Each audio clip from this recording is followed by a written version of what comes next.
चंद्रपुरात भाजपच्या सुभाष कासनगोट्टुवार यांचा विजय।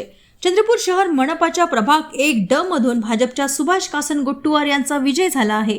सुभाष यांना एबी फॉर्म वाटपात घोळ केल्यानंतर पक्षाने शहर अध्यक्ष पदावरून हटविले होते, तर अवैधरित्या शासकीय पट्टे वाटप केल्याचा आरोप करत उबाटा पक्षाने लक्ष केले होते। आपल्यावर झालेले आरोप मतदारांनी नाकारले आणि सेवेची संधी दिल्याची भावना त्यांनी व्यक्त केली।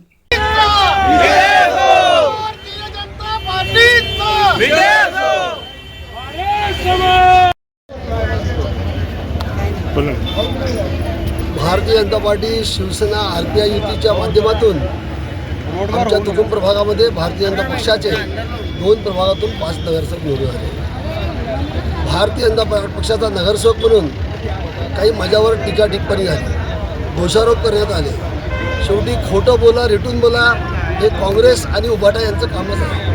आम्ही गरिबांचे पट्ट्याचे अर्ज दिले, त्यांनी त्यांच्या खासदार आणि विधानसभेचे एवढे मोठे नेते त्यांनी सांगितलं कासनगोट्टुवारने पट्टे वाटप केले, पट्ट्याची रिसिव्ड कॉपी वाटप केली। तर जेव्हा काँग्रेस उबाटा गरिबांची थट्टा करते तेव्हा त्यांची जागा काँग्रेसला त्यांची जागा त्यांनी दाखवून दिली। शेवटी तुकुम प्रभाग क्रमांक 1च्या नागरिकांना मी अंतःकरणातून धन्यवाद देतो। मी जरी तुकुम प्रभाग क्रमांक 1च्या नागरिकांच्या सेवेमध्ये पात्र ठरलो असेल, पण खरं धन्यवाद मी माझ्या प्रभागातील नागरिकांना